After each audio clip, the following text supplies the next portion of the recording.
April 2002. Arnold Schwarzenegger begins filming T3 Rise of the Machines, the latest installment of Terminator, one of the most successful film franchises of all time. At 55, Arnold is one of the highest paid stars in Hollywood, but his influence on the movies goes beyond the numbers. He certainly changed the face of the action hero. Each generation comes along and adds a little more to it. Smith, Wesson, and me. Nowadays, people are expecting their heroes to be bigger than life. But Arnold's also brought bigger than life to real life. We're gonna go and pump it up. Let's do some push-ups. Watch the governor do push-ups here. Very good. You're doing very well. His place is secure as being the father of the new wave of pumpology. His face has appeared on thousands of magazines published in hundreds of languages worldwide. By sheer force of personality, he brought muscles into the mainstream. He kind of made it almost glamorous in a sense. And what's interesting is the culture then changed. And Arnold was the icon. He was the guy who went first.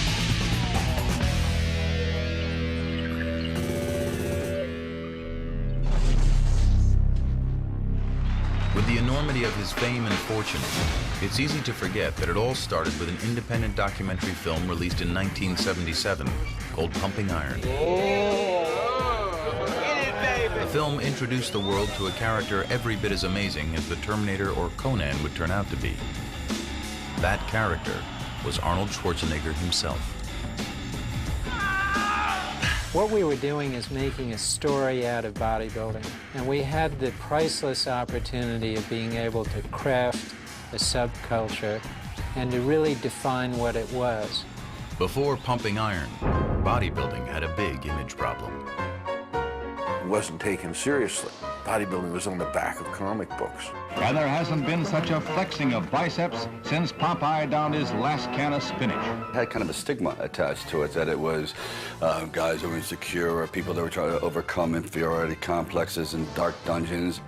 In other words, freaks and fools.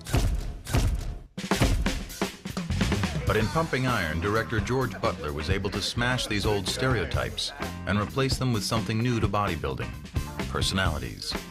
Of course, it didn't hurt that his star was Arnold Schwarzenegger. And I remember being a little kid and watching and going, well, that guy has a funny accent, but he sure is big. To see competition, to see these guys and how these guys play these mind games with each other was fascinating. I watch you. I watch you too. Oh, with the barbell above my head. I'm not nervous at all. You certainly got a vibe of Arnold's charm, his charisma. Can you imagine the feeling I have 6 times Mr. Olympia? Before that, I think that if you had a muscular body, it was that's all you were about, is the muscle, the muscle, the muscle. But after Pumping Iron, you could have character, you could have charisma, you could be funny. If boxing had Ali, bodybuilding was going to have Arnold. He was controversial. The pump, it's as satisfying to me as having sex with a woman and coming. He was charming. How about that, huh? Can you do that? And like Ali, he was a natural-born salesman, selling not only bodybuilding, but his own persona. Do you work out every day, every other day? I would say 6 days a week. 6 days a week? With weights, and I run 3 times a week, and then do other exercises that we shouldn't talk about here in front of the people. You sly dog. I do everything. But Pumping Iron did more than legitimize bodybuilding. It was at the leading edge of the fitness revolution. By the late 70s and early 80s, Americans, inspired at least in part by the muscularity they saw in Pumping Iron, were joining the bodybuilders at the gym. It became a social circuit for the first time. It became a great place to meet people at the gym. The last place in the world you would ever expect to meet your future missus is at the gym. Never happened, but it did. The guys are going, oh, yeah, I'll hang around here. This isn't bad. I'll get in shape just so I can hang out here. But as America was heading into the weight room, Arnold was heading out. Propelled by a wacky idea, he thought he could parlay his bodybuilding into Hollywood stardom. I like acting very much, so maybe I can have a new career there, who knows? It was a long shot. The bulging physique that had served him so well in competition had nothing to do with the traditional Hollywood handsome. This is something else that I want to, because I said, look, he's not going to be, you know, wearing briefs and flexing on the Tonight Show. And he said, I'm not asking him to do that. But the fact is that he is known for the fact that he's got the body that he's got. In the old days, the audience knew the hero was big and strong because the script said so. That's the man I'm after. I remember when I first started acting in the early 50s, not many actors worked out at all. You know, they did it in a certain way, the way they walked, the way they jumped on a horse, and all those kind of things. They sold how studly they were. During the 50s and 60s, you could get away with murder. You say, okay, Superman had the muscle sewn on.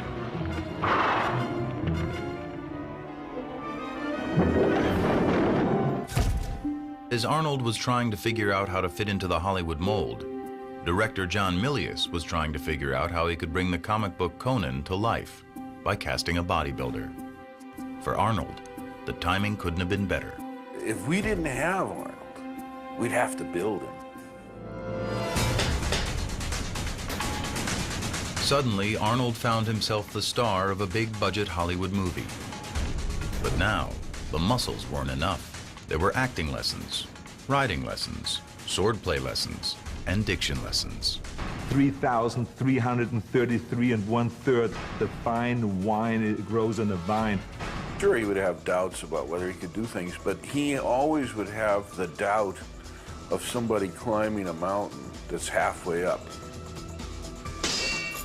How are we going to get there? Now, we're going to get there by climbing up. Conan the Barbarian was a smash hit and put Hollywood on notice. Though you didn't have to be built like a bodybuilding champion, it was definitely time to get in shape.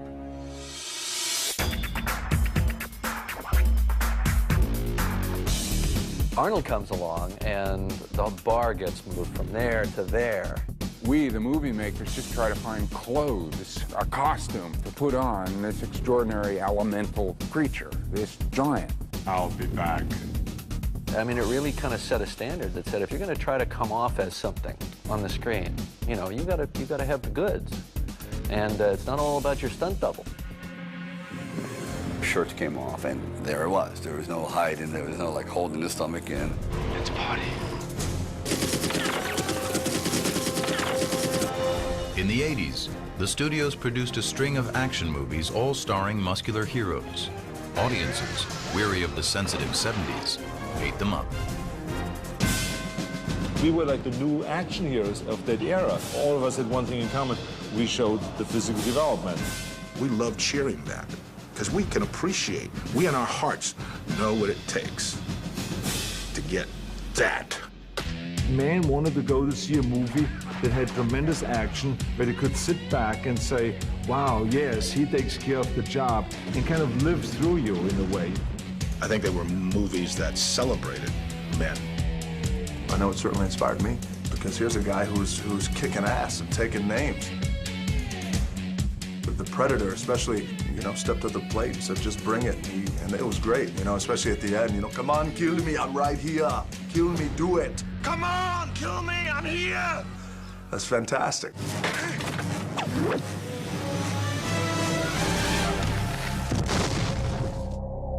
Now being strong and muscular was not only okay, it was celebrated. A new generation raised on action movies hit the weights in order to avoid being called girly men. I think people were being swept away by the films subliminally, and then all of a sudden it just hit. Hey, Arnold, look at this! Yeah, how about this? Oh, you guys make me sick. This is what you have to do, like this. Suddenly, it seemed, everybody was in shape. From a few darkened gyms in the early 70s, an entire multi-billion-dollar industry erupted. Normal, everyday people were signing up in droves to tighten, tone, shape, and sculpt at fitness palaces filled with gleaming chrome muscle-making machines. Bodybuilding and physicality became kind of like a hip thing. It's okay to be proud of your body. And even people who didn't necessarily want to be as big as Arnold Schwarzenegger, who didn't have any aspirations of becoming Mr. Olympia, but just had aspirations after seeing him about getting in the gym and saying, you know what, I just want to get in shape. And it's not only men pumping up. In movies, muscular female stars are now in on the action. In the fashion world, magazine ads sell pecs and abs as much as they do underwear. Rock icons have gone rock hard, hiring trainers to turn them lean and mean. In sports, athletes who have been told for decades to avoid getting muscle-bound have learned better, because big means strong, and strong is good. So boxers are now trained by bodybuilders, as are athletes in tennis, basketball, even golf. Professional Olympic teams hire strength coaches to build brawn, but it's not only athletes. Remember when the elderly thought lifting anything heavy would cause a heart attack? No more. Study after study shows that strength training can improve cardiovascular fitness, strengthen bones, increase flexibility and balance, even fight diabetes, arthritis, and depression. Millions of people are involved in exercise programs that involve strength training, aerobic exercise, high-protein diets are the craze. Arnold was doing that back in the 70s and the 60s. Bodybuilding, once a subculture of maniacs, is now so much a part of our culture, it's hard to even remember when we thought lifting weights was weird. He made it very, socially acceptable. And, pumping iron certainly was the pivotal moment in the history of that. I had no idea that it would catch on the way it did, so that was a total surprise. I wish I could say, I knew all along, but that's not really what really happened. I still look back the day when I talk about it like right now and reflect. I say to myself, how did it happen? I mean, how could that become a reality? Coming up next, the film that launched the movie career of Arnold Schwarzenegger and helped jumpstart the fitness revolution. Pumping Iron. And stay tuned after the movie for an exclusive behind-the-scenes look at the making of Pumping Iron, including never-before-seen outtakes from the film and current interviews with the cast and crew.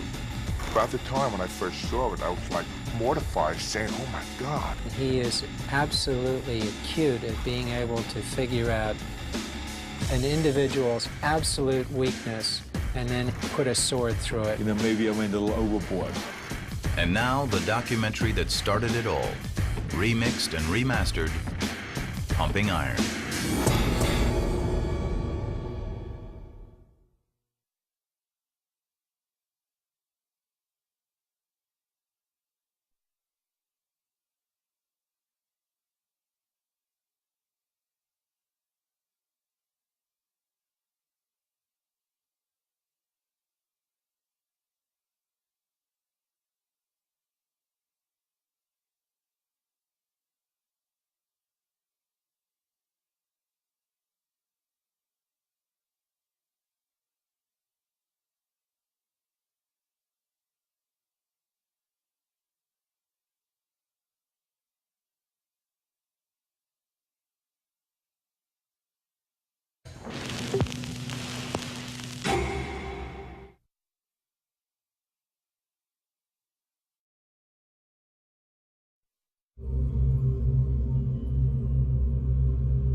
Long before the phrase pumping iron became part of our everyday fitness vocabulary, it was the title of a low-budget documentary that would defy the odds to become a cult classic. On the 25th anniversary of that film, Cinemax presents the story behind the making of Pumping Iron, the film that introduced the world to a charismatic 28-year-old bodybuilding champion known as Arnold. With never-before-seen outtakes from the film, the only thing that's left is Arnold's bullshit. as well as candid comments from the cast and crew, 25 years after the film was released. About the time when I first saw it, I was like mortified, saying, oh my God. I went overboard many times. We were really struggling to get the movie made, and people were laughing at us. Cinemax presents a tale of sweat, muscle, ego, and glory in the golden age of bodybuilding. Raw Iron, the making of pumping iron.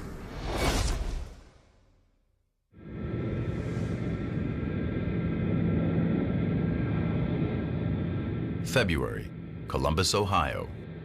Arnold Schwarzenegger is in town for the Arnold Classic, the annual bodybuilding competition he's produced since 1976. Along with Mr. Olympia, it's the premier contest in the sport.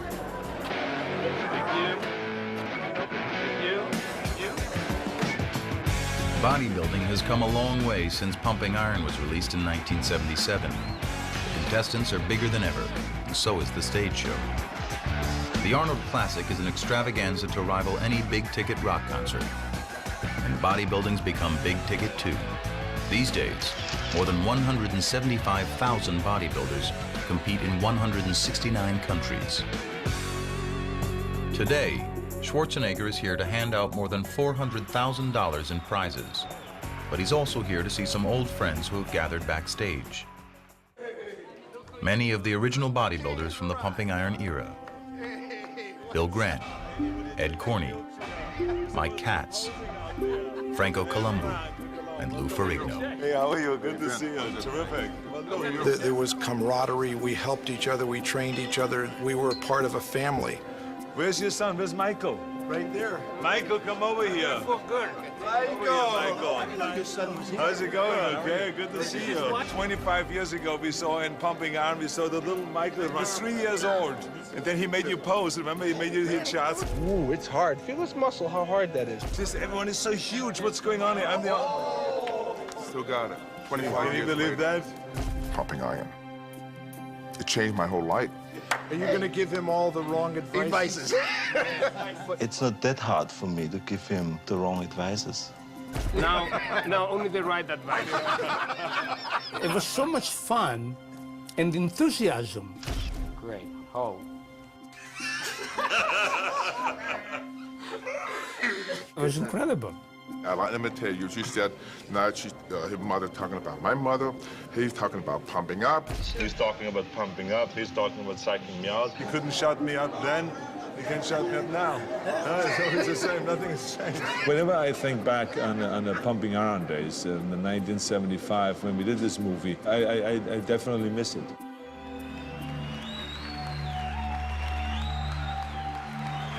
Back before Pumping Iron, he was known as the Austrian Oak, but he was unknown outside the marginal and misunderstood sport called competitive bodybuilding. It was a tiny little world, and 300 people would come to the contest that night. They would go crazy over Arnold Schwarzenegger, so he was king of 300 people. Wow. It's just that Arnold hadn't burst out of that world yet. Photographer George Butler and writer Charles Gaines were fascinated with the bodybuilding subculture and collaborated on a book they called Pumping Iron, which featured the young Austrian bodybuilder. Butler wanted to turn it into a film, but Arnold wanted to retire. Since moving to America in 1968, he'd won the sport's top prize, Mr. Olympia, an unprecedented 5 times, and he'd had enough. George Butler came to me and says, I have a great idea. We should do a movie, but it only will work if you're in it. And if you retire now, you can't be in it, so that doesn't work. Butler knew the weird and wacky world of bodybuilding had all the makings of a fascinating movie, but how to get investors aboard, it would be a tough sell.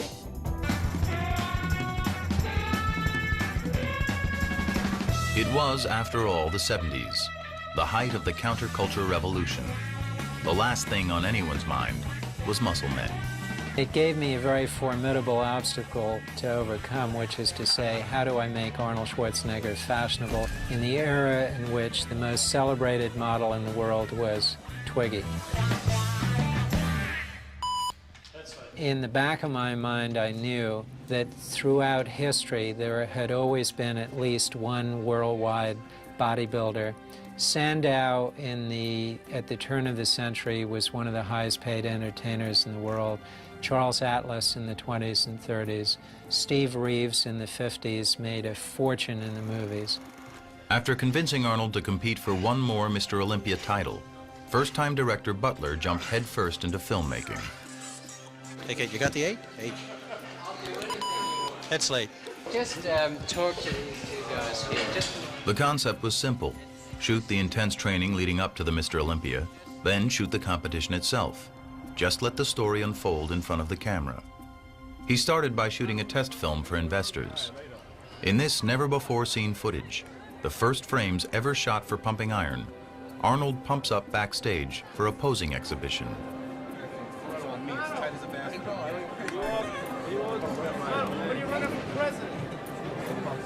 Wenn Nixon gets impeached. It's just too much pressure, you know. I mean, I'm competing now for 10 years, and after 10 years I feel like it's enough, you know. You have to let other people have a chance, and just leave as a winner. Yeah. Suppose Louis beats you. He doesn't. There's no such thing. For years now, since 1970, I was like unbeatable. And there was no hope for anyone to come close. It just didn't exist because I knew once I have the title, there's no way anyone is going to take it. But if an Arnold win was inevitable, where was the drama? Where was the conflict? Every movie hero has to show his stuff by pushing up against an obstacle. Butler had to find it. I wanted to find a great antagonist for Arnold, and there was Lou Ferrigno in Brooklyn, New York, 6'8", 270, dark and foreboding. Muscle magazine publisher Joe Weider had already had his eye on Ferrigno. For Weider, the old story Arnold wins again was growing stale. But a Mr. Olympia showdown between Lou and Arnold, this was perfect. And exactly the kind of rivalry that sells magazines. He won the Mr. Universe contest in 1974 in Italy. Weider came back, I remember, like it was like a fresh breath of air. With a new champion on the horizon. Well, I had to stimulate them. And when I go into the gym and I saw him pick up 500 pounds, he says, "What do you think, Joe?" I said, "Oh, not bad. You can do better than that." He got mad. So he would create this whole thing, and you know, and I think it was really good because the fans loved all that, and that's exactly what I played up then in the movie Pumping Iron. In this outtake from Pumping Iron, Weider and Schwarzenegger discussed the very real possibility that the champ might actually lose to the larger and hungrier Ferrigno. You were the one who saw Lou in New York just a few days ago, so how does he look? He looks very, very massive. Well, he was my idol, part of me getting into bodybuilding. Of course, when you have an idol like Arnold, you want to beat your idol to be the best. Wait till they see these dogs in Africa. Terrific. Big enough to wait. Butler had his antagonist. Since 1969, nobody has beaten me, so why should he come around now all of a sudden and break my record? I don't know, he's training real hard. He's Well, heavy you will and see. He's massive and he's built almost like you. No. What happens if you are defeated? To enhance the drama, the filmmakers had to pump up the conflict. This is for the big baby, Louis. This is where documentary filmmaking is so effective, because you can do something with real people that a novelist just couldn't imagine. You create dialogue and hostility towards one another in order to make the movie more interesting. If it is just a sport, that you can see for 10 minutes and then you have seen it all. But if you see the personalities and you can follow them. A showdown was set. The Golden King versus the Dark Prince. Well, I was a bit of an outsider at that time in that world because I was the only one back training in Brooklyn. Brooklyn versus Venice, California, a bizarre beach town, a refuge for artists and hippies, weirdos and wackos. In its own strange way, bodybuilding fit right in. If the sport had an epicenter, it was a legendary Gold's Gym. which is where the filmmakers began shooting. Come on, Franco. What is this bullshit? Yeah. No, side chest, not front chest, Franco, side. Yeah, these things change a little bit when we go to the side. Hey, look, Franco, what you have to do is when I say side chest, then hit the side chest and then it come out. And if you don't have it, don't hit it. No, don't hit it. Don't hit it. We had camaraderie that was incredible. We'd train together. We'd go to the Gold's Gym at 10 o'clock in the morning. That's where everybody would meet. And I mean, the energy that came out of that little gym, it was only about 5,000 square feet. It could probably light up the city of Los Angeles. It's the mecca of bodybuilding. When I got out of here, there was only this little bitty gym sitting out here close to the beach. I mean, it wasn't much bigger than the YMCA where I'm from. It was like a house. And it was only basic weights. That's the only place we knew. That was home to us. The public at that point didn't accept what we were doing. They didn't understand what we were doing. That was one of the joys of doing Pumping Iron, that people could really see that we just weren't big, huge people with muscles. We were all kind of tied together like this. We worked out together, we ate together, we were partying together. Rent was cheap. By day, they trained at Gold's or on nearby Muscle Beach, and at night, they let off steam, often at Arnold's bachelor pad in Santa Monica. The main man is here, guys. The cameras never stopped rolling. Mr. Universe 1975. Cheers to the Mr. World, Robbie Robertson. Hey, wait a minute, let him hit a double shot, a double bicep shot for this lady here. Hit it quickly, hit a double bicep shot. Come on now, come on now. Hit 3 shots. All right, all right.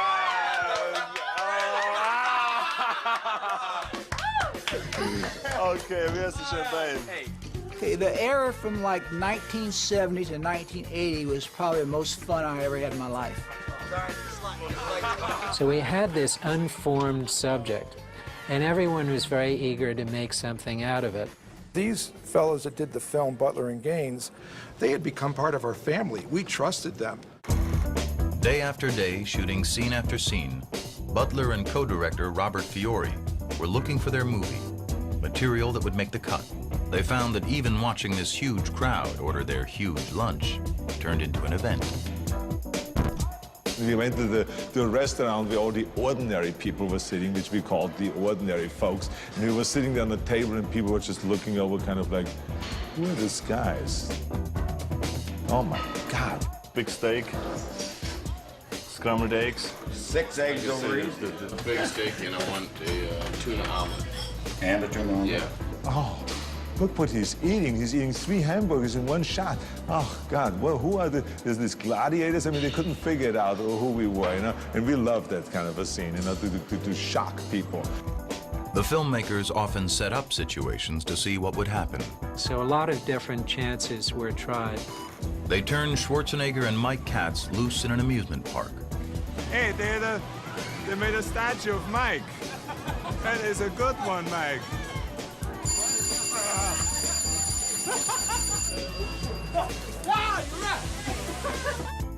They filmed Arnold with his acupuncturist. What does it mean? We're stimulating a muscle. Okay, good night. Watched him get a haircut. Ask Arnold what sort of clothing he competes. What kind of clothing do you wear in competition? Little tiny posing trunks. Do you have to talk at all? No, except if you're the winner. So I talk a lot. Yeah. They were shooting, even overshooting, always looking for material to reveal Arnold's motives, his character, and what seemed at the time to be insanely ambitious dreams. I won the World Championships so many times now that I would like to go on, you know, try to be the best in something else. Like what? I would like to get into acting. So there was a tremendous struggle to make this movie really work and to make it really interesting, not only for the bodybuilding crowd, but for the general population. To do that, and to give the film some Hollywood sizzle, Butler approached Bud Cort, the hot young star of MASH, Brewster McCloud, and Harold and Maude. I've never seen so many huge people in my life. That's why I joined a gym. I want to get my blood moving, you know? Yeah. All I do is drive and scream at my agent, you know? So I figured I'd, you know, get my blood moving. The idea was to send Bud to muscle masterclass with Arnold. Am I supposed to breathe before I stand up, during, or after? I know this thing. I hate it. Oh, I crack my neck. And when do I breathe in? Breathe out when? When do I breathe? In, out, right. He was very funny, and he happened to love bodybuilding. Just start thinking about that it's a beautiful exercise and that it makes your legs grow. And Yeah, maybe I you do all that psychological shit, but it doesn't work with me. You know, I get pain in my leg. But after screening all his footage, Bud felt his scenes were too distracting from the main storyline. I think this whole thing is fucked. I think so too. I gotta tell you. Bud pulled out, asking the filmmakers to put the rest of his salary back into the project so they could finish. And I always teased him. I said, one day I'm going to take all of this footage that we shot and put it back into the movie. Now finally people are going to see it. Let me show you another exercise. Okay. We did a scene up what we call the Muscle Rock, where we went up in the Malibu Canyons and up to the top of the mountain there where they had the best kind of lighting for taking photographs. So we brought the whole camera team up there. In this outtake, Arnold and his buddies work on posing routines for the upcoming contest in South Africa. If Lou hits this one, I fall up With this one. We can't go into that one? instantly with this one. Louis don't follow that one? He could, but you know, Arnold has done This one. You know what I mean? Okay. Almost nothing made it into the movies, but it was really a fantastic, I think, sequence. Just to show again that we were all friends. Good. Not bad. Nobody will look at the legs. And the reason why it didn't really work was because when we edited the movie, we wanted to show some kind of a competition. The movie was Arnold, and it was critical to get to the heart of it. And the heart of it was the competition for the heavyweight crown and the conflict with Lou Ferrigno. You're gonna wipe him out! And if he's in shape, fine. I hope he is. The filmmakers moved on to New York. In contrast to the fun and games of Gold's Gym, the Brooklyn setting was a dungeon. We filmed Louis in a dark sort of underground gym in Brooklyn, and then we'd immediately cut to Arnold Schwarzenegger. There were skylights overhead. Venice Beach was right outside the gym, palm trees swinging to and fro. And in contrast to the sunny optimism of Arnold and his friends, Lou was as serious as a heart attack. Come on! Here I am in New York wearing sweat clothes. I got everybody around me in the gym that 1/3 of my size, people not looking like bodybuilders. You could see this one scene I'm walking in and one guy doing a dumbbell curl. Yeah, we got 10 right here. And it's hard to stay motivated. So the only way I can motivate myself is just keep screaming Arnold's name in the gym and just keep pumping that heavy iron. Arnold! I was saying Arnold, Arnold. I really wanted to beat Arnold Schwarzenegger. Hey! That's it. In Ferrigno, Butler found not just an antagonist, but a character rich with vulnerabilities. Partially deaf and overshadowed by a domineering father, Lou had everything to lose. What Butler invented was Matty Ferrigno's actual involvement in his son's bodybuilding career. Push it! Hey? Come on, come on! See, my father never really was really involved in bodybuilding. And they asked him to be in the film. They thought it would be good to have father and son. In the movie, Matty Ferrigno is a stage father to the best of intentions. And Matty had a very clear idea of what Louis should be doing. It would just unroll in front of my eyes. When you step out there, boy, remember all those grueling nights and mornings in the gym. And this is it. This is the reward, and we want it. He kept putting in my head, this is your last chance. There's one scene you see me curling dumbbells. 100-pound dumbbell. Show them! Show them! Sing it out! Sing it out! Come on! Show them! I gotta do more! Afterwards, my father goes, boy, what a workout. Oh, boy, what a workout. That's nice. Because he was holding one of the dumbbells. He's the one who's tired. You remind me of what you're gonna show them. And then you go, boom, like you're saying, take a look at this hunk of man. Something like that, okay? You try now. And he did the best he could. The fact, because at the time I had the speech problem and everything, I was not able to conduct myself in interviews. He tried to be my voice. The unfolding relationship between father and son added an unexpected layer of tension and emotional richness to the film. As Matty demonized Arnold, he wore his son down. There's only one thing in mind, and that's to beat that German. We gotta beat Arnold. He's been up there too long. You waited 9 years for this shot, right? Be careful, he's gonna try every trick. If he sees you look a little better, he's gonna try and do something. He's gonna try to make you look bad out there. Watch every move he makes. Try not to engage in conversation with him. And most of the time I really wanted to say, let me speak for myself. Let me be who I am, please. You know, this is not how I want to conduct myself. This is not how I want to be in the film. Look out. That's right. That's it. No. Down here, Louis. I was not really me. I was beaten down.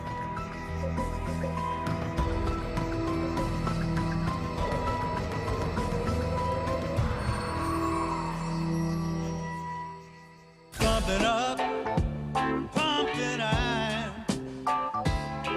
As Butler filmed and shaped his material, blending fact with fiction, the characters emerged as types, heightened versions of themselves. The self-invented, charismatic winner and the self-conscious, desperate underdog. Butler also honed his secondary characters, the bully, the family man, the master poser. Arnold's friend Franco Columbu was not so easily defined. So in 1975, the crew traveled to his tiny homeland in Sardinia to see what might happen. Not much did, except one of the more memorable moments of the film. My town is 2,000 people when they're all in town.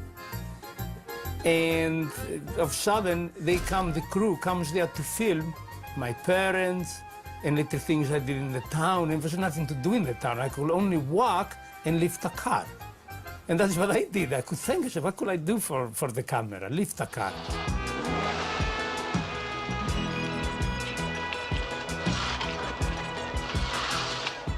My father was watching. Say, that's my son, he lifts cars, you know? Another memorable moment was the infamous T-shirt incident, when Ken Waller, in an attempt to fluster his opponent Mike Katz, hides his T-shirt. You see a blue T-shirt around? In reality, the filmmakers made it more than it was. The thing about my part of it, like, you have to have a good guy and a bad guy to make something to the movie. Hey, you know what I'm gonna do when I get to Africa? I'm gonna take Katz's shirt, I'm gonna hide it. I hid the T-shirt, yeah. We knew that Waller had taken Katz's T-shirt, and we did follow that up. You know, back then, that sort of was my nature in a way, but it was all in joking. I considered Mike a friend. A friend of yours, you really don't want to hurt their feelings. At that time, I didn't ever think it was going to come out and be a big deal on a movie screen. You learn later. I would go to contests after that, and I'd get booed because of what was said in that movie. And then there was Schwarzenegger himself. While already supremely confident, he made it a point to pump up his persona while the cameras were rolling. I played the kind of Germanic machine that comes over from over there, like a machine, nothing will stop him. I have to cut my emotions off and be kind of cold. No emotions, no feelings. I want to be the best, and I'm perfectly willing to go through anything to be the best. Anything to psych out his opponents, trying to chip away at their confidence, laughing all the while. I'm not nervous at all. I tried anything and everything to sometimes look like, this evil guy. Franco is pretty smart, but Franco is a child. For me, it was like, I don't care. It was like, it doesn't matter what he says. When I'm on stage, I'm going to show that I'm the best. And I'm still convinced I was at least as good as Arnold on the stage that night of the Olympia, or maybe a little bit better.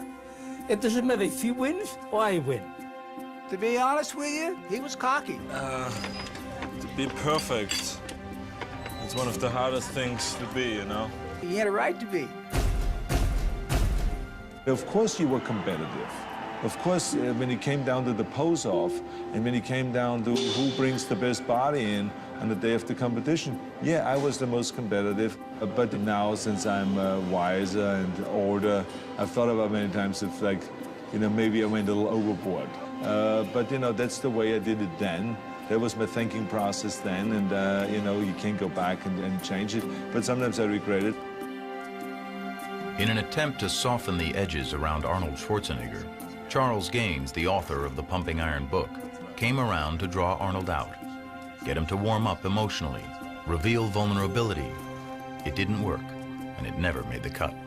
Scared? Do you ever get scared? Sure, I get scared. Of what? What scares you? The unknown. He felt like he couldn't get through to me because, yeah, I was this kind of one-dimensional guy that was just like made of steel. Of course they want you to be all wide open. They want to be able to do that you are soft, that you're able to cry, because it puts them in the same boat and they say, well, he's just one of us.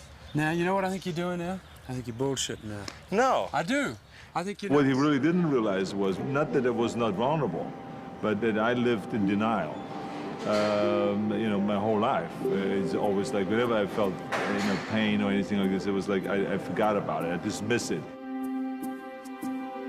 For some reason, maybe it has to do with competition, you just clamp down that capacity on yourself. You carry it too far, what it winds up doing is just cutting you off from the possibility of having a really fundamental reciprocal human relationship with somebody else. So what? You don't care about that? No. And especially since I knew in bodybuilding and in competition, you have to kind of bury things temporarily. The way I dealt with it always is that right now I put it aside and then I deal with it later on, whenever that is, you know.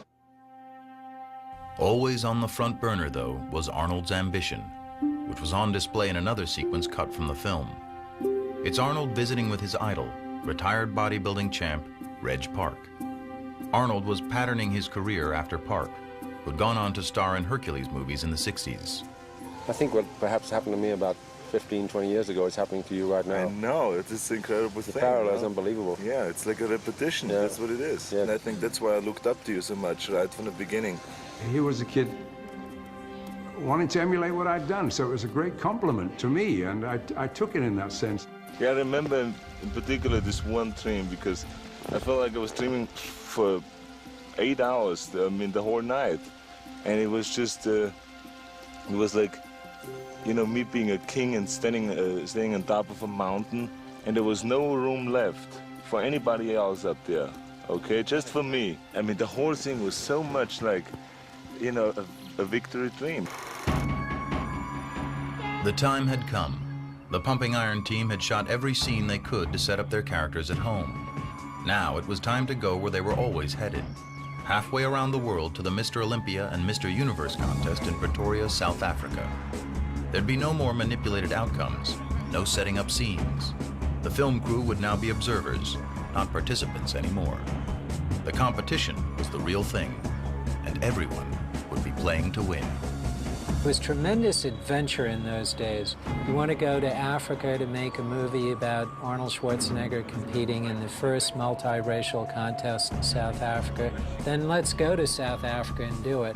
I mean, we were doing this by the seat of our pants.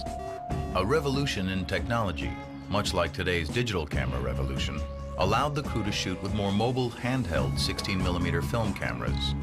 With unprecedented access to the bodybuilders, the filmmakers set out to uncover the drama that was taking place behind the scenes.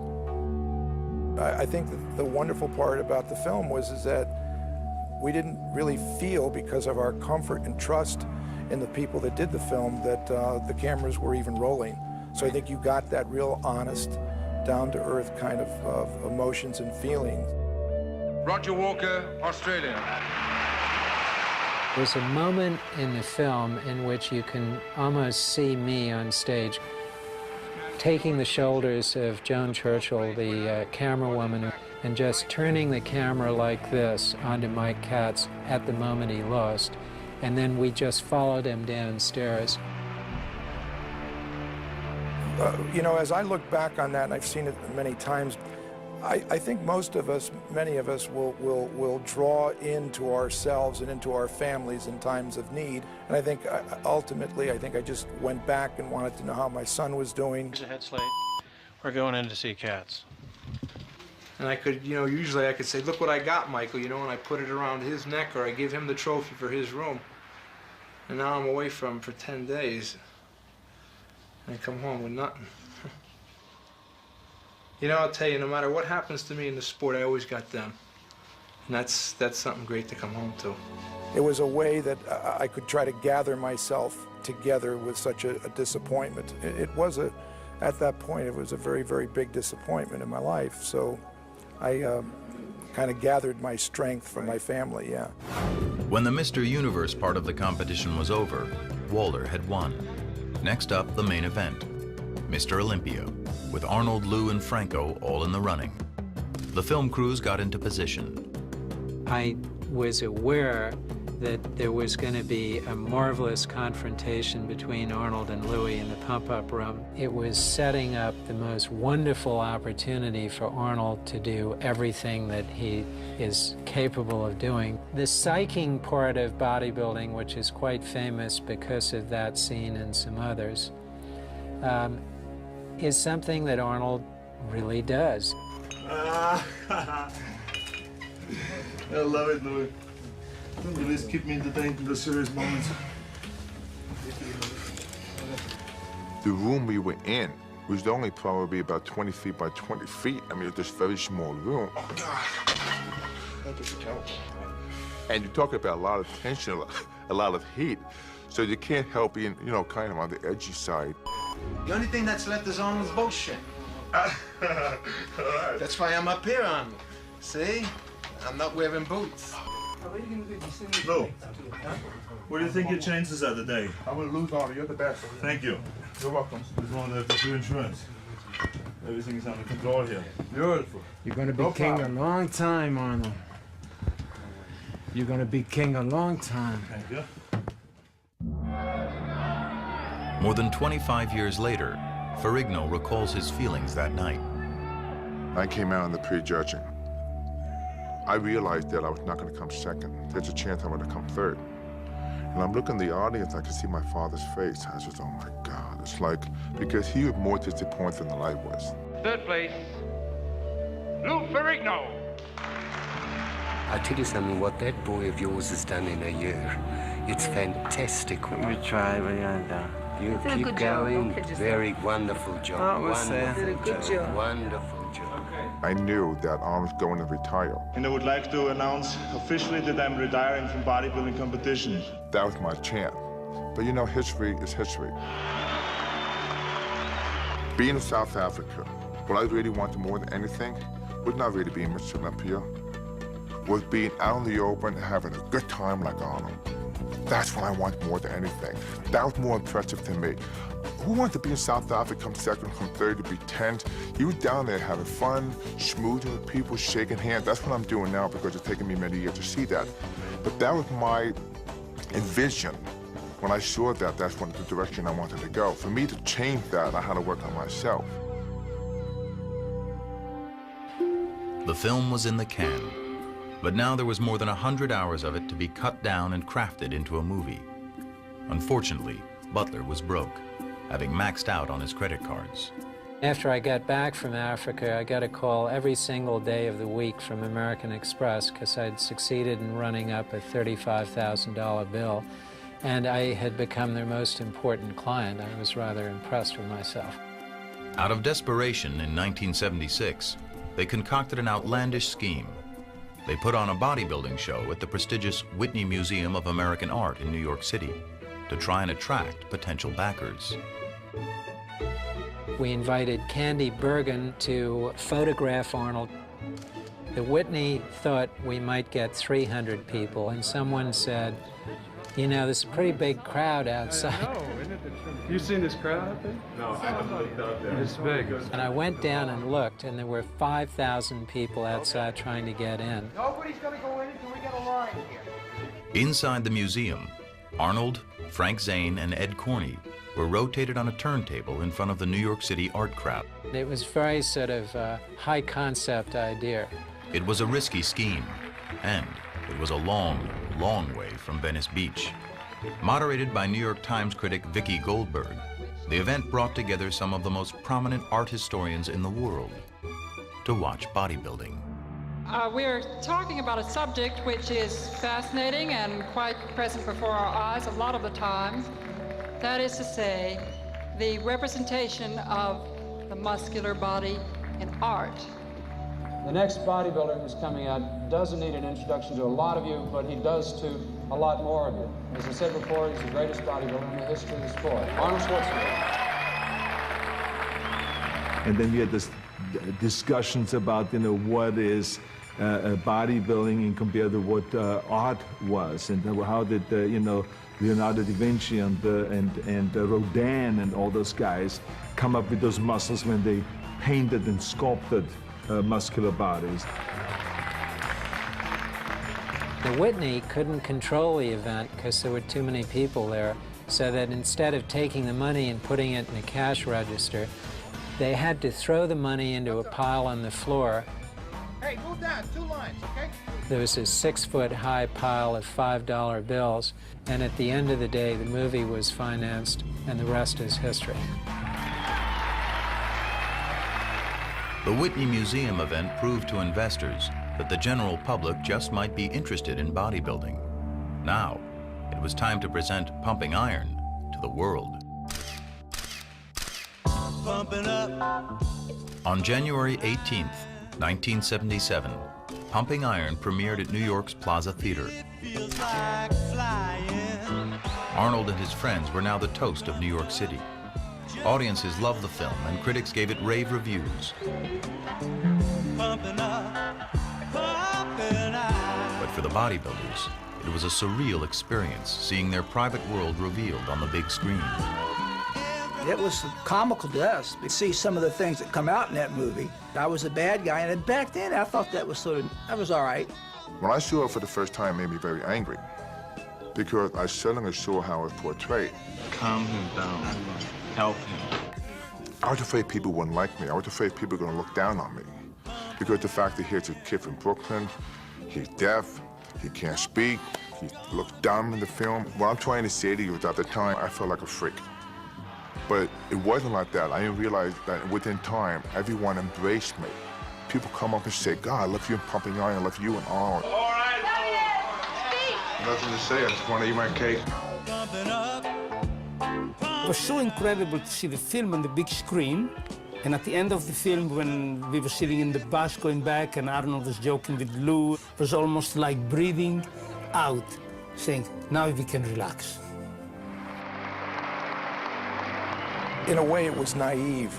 It was a wonderful opportunity to just hang out together, train together, and be really part of a family that continues to be close and friendly to this day. We all stuck together and had fun doing it. There was a certain kind of a unity there and a certain kind of a camaraderie that was unlike anything else. And that's why when you look at it today, there's nothing else like Pumping Iron. Here we are 25 years later celebrating it, so we must have done something right.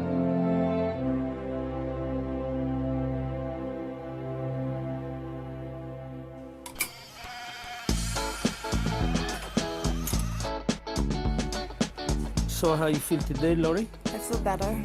Today, Dr. Franco Columbu is a practicing chiropractor in Los Angeles. Narrowing of cervical 6, 7, and 8. He also produces and stars in low-budget films that he shoots in Sardinia. To this day, he and Arnold are best friends. Mike Katz is a judge for the International Federation of Bodybuilding and owns several world gyms in Connecticut where he trains up-and-coming bodybuilders. His son, Mike Jr., and his wife recently had a baby. Mike Katz is a grandfather. Ken Waller lives in Los Angeles.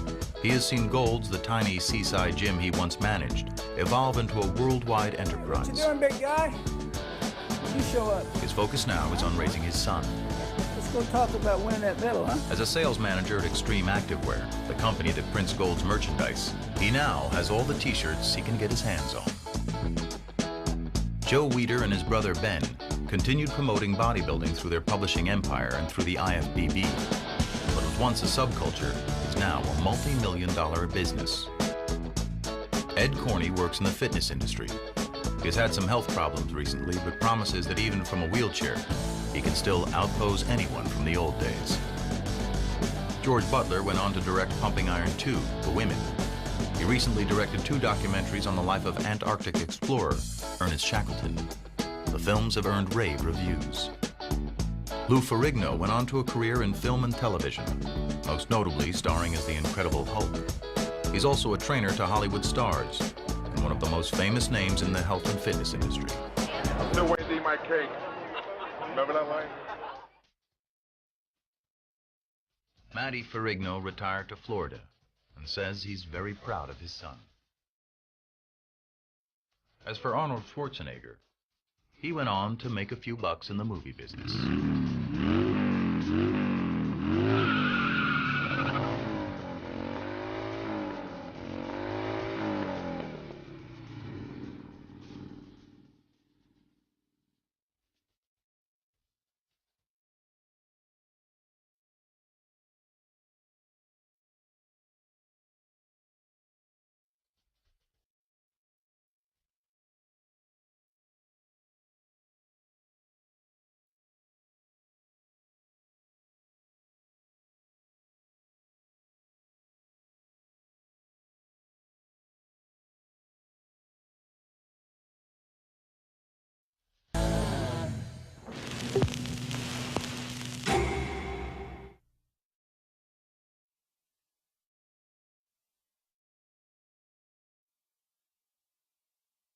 Every time anyone sees Pumping Iron, they will come away, you know, loving the movie, getting inspired by the movie, but at the same time they're asking themselves, wow, I mean, was all of this stuff true?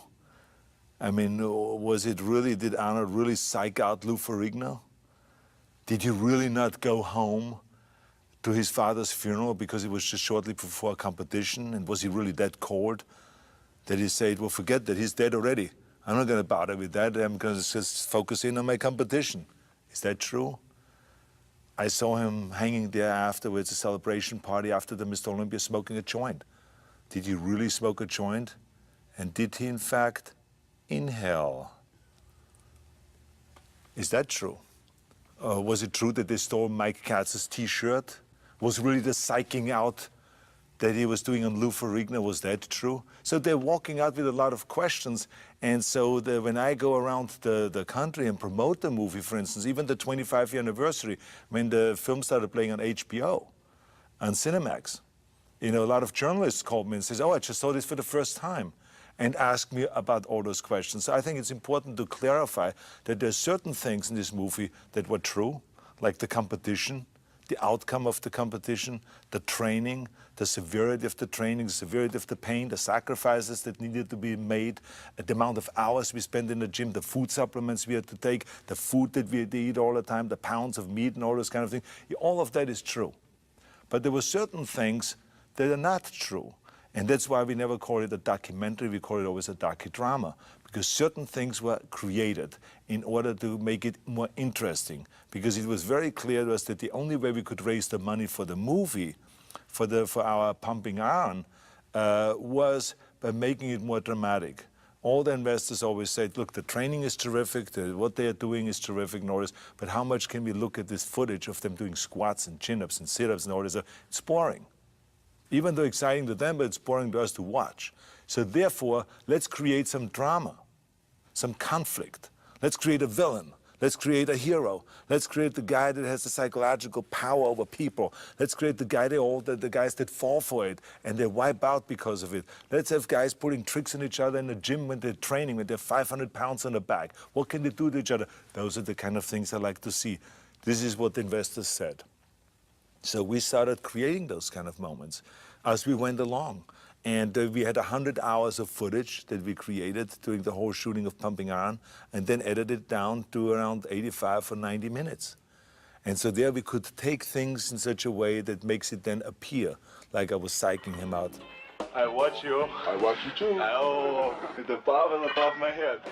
I adapted as time went on, and I saw that Lou Ferrigno could not be what was in the original intention, to make him the villain, the big guy that weighs 280 pounds, that trains secretly in a dark room in New York and works himself up to this machine, to this Hulk. and then comes to South Africa and beats the little Schwarzenegger, wipes him off the stage. That really didn't happen. They thought it would happen, or that it could happen.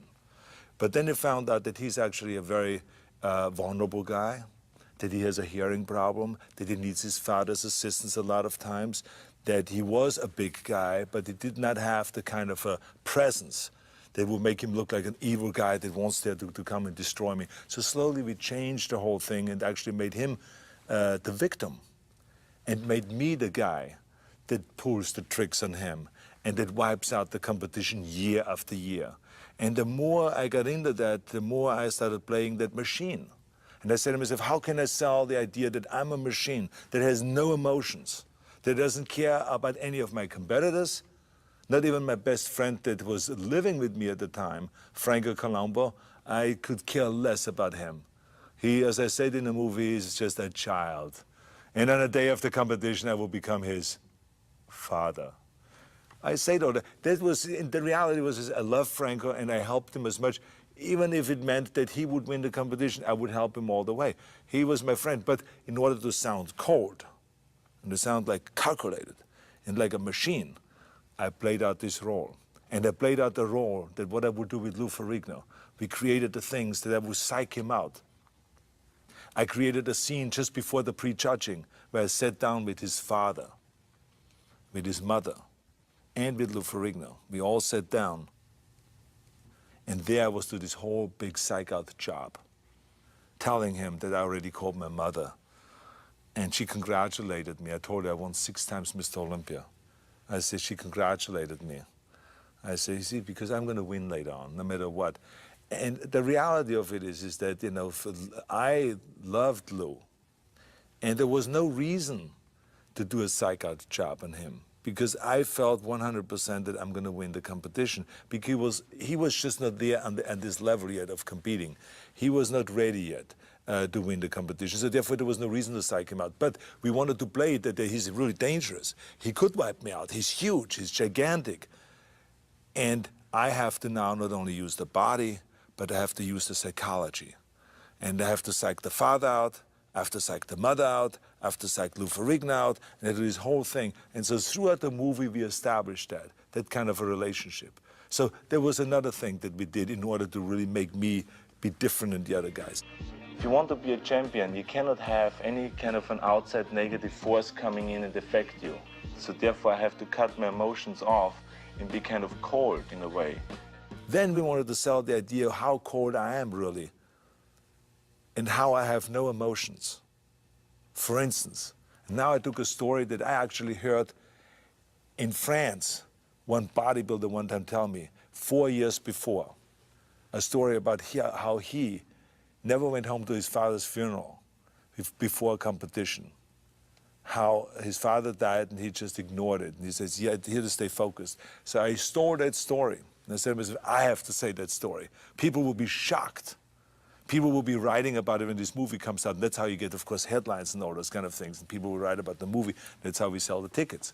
So I said to myself, that's what I have to say. So I explained that I have no emotions. If someone steals the car right out in front of my house, I would just laugh at it and buy myself a new car. You know, of course, afterwards I said it. I said to myself, I said, hey, if someone steals my car, I cry probably because this was my jewel. That was the reality. Then I continued on with the story. And I said, as a matter of fact, my father died one year, just before competition.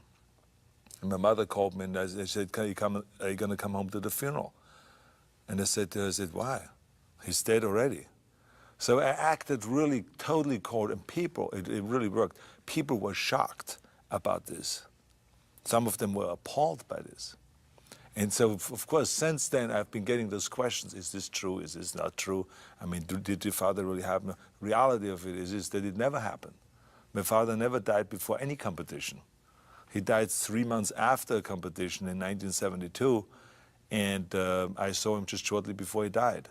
And we had a fantastic relationship. So there was none of that, of not having any emotions, not caring of my father dying. So that's the reality. So I think now it is important for people to know what is the reality.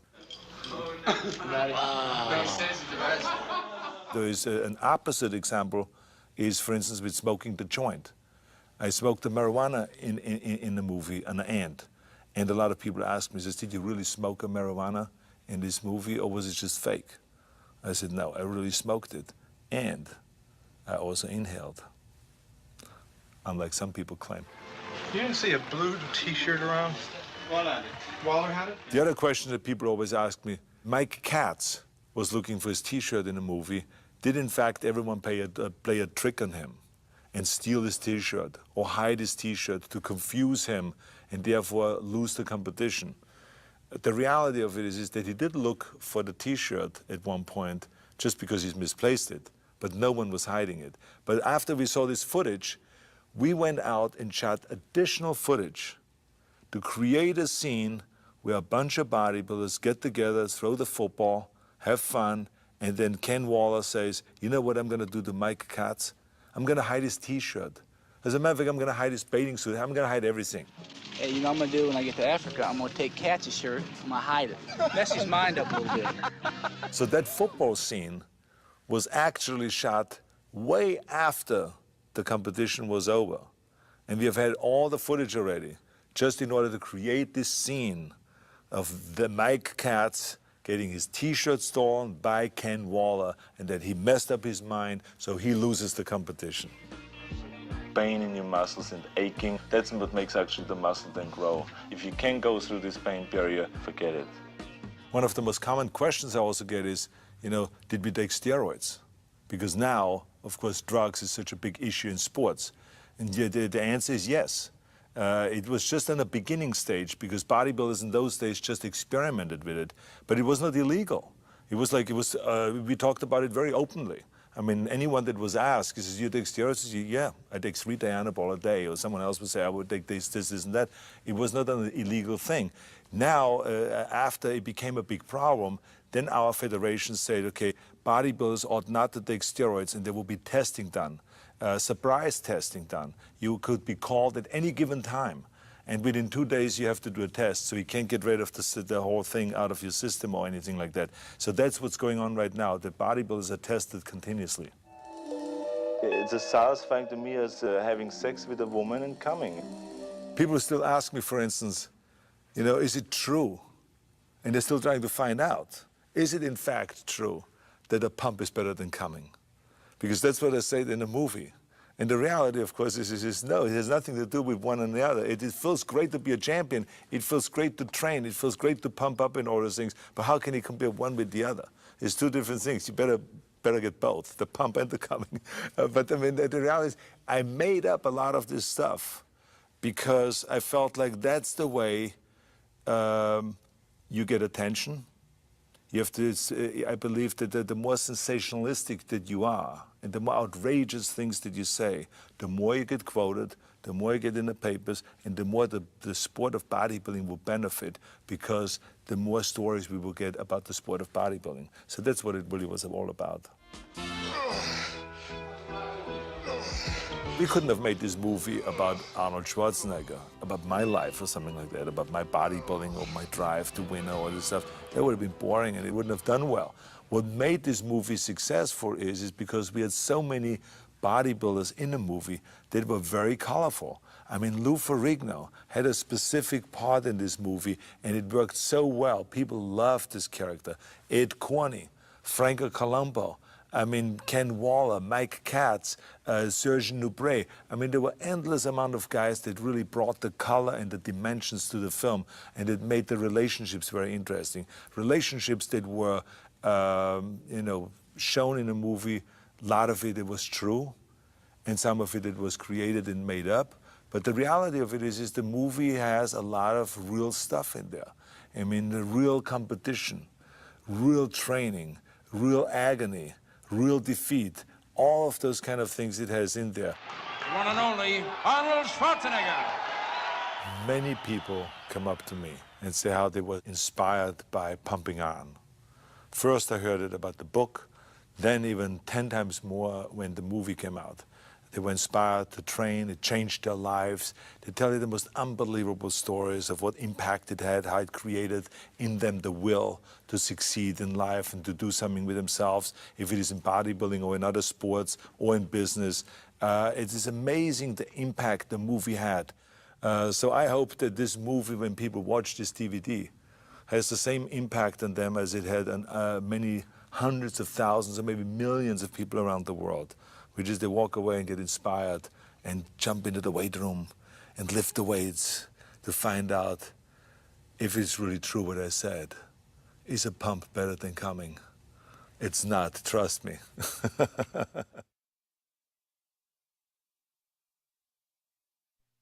Cinemax Final Cut presents an exclusive interview with Arnold Schwarzenegger, star of the classic documentary Pumping Iron. I remember that George Butler came to me in 1974 and said, I want to do a documentary about bodybuilding. And I said, well, it's going to be without me because I'm retired.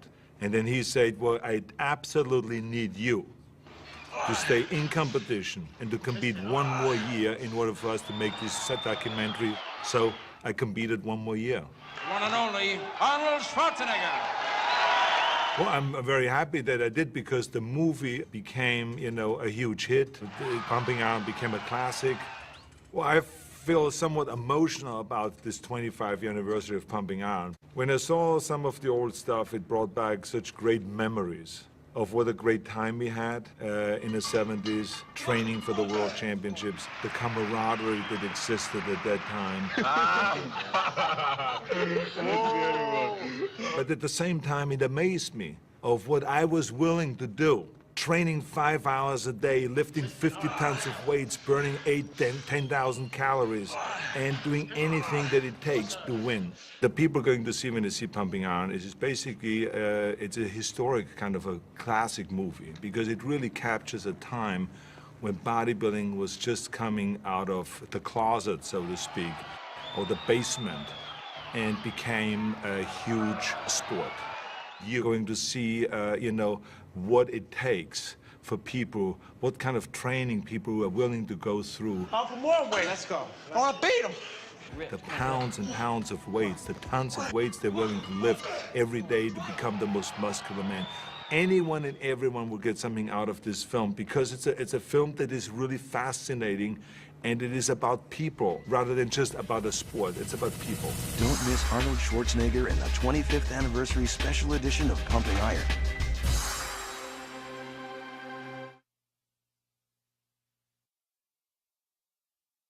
Pumping Iron is back and celebrating its 25th anniversary. Cinemax caught up with Arnold Schwarzenegger and some other familiar faces at the premiere party honoring his classic documentary.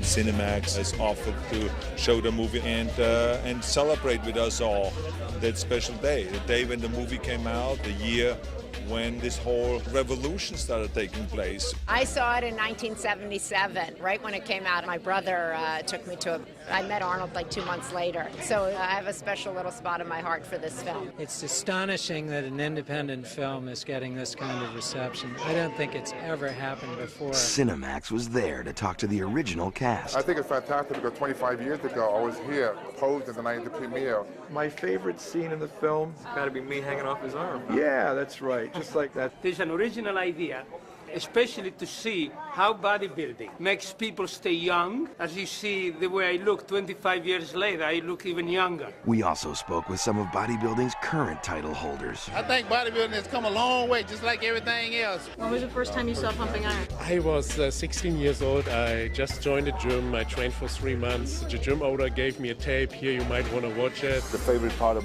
the movie are my friends that are in it. It's like extraordinary. Each one of the guys has done such a great job after that and has at the same time promoted the sport. Don't miss Pumping Iron 25th Anniversary Special Edition.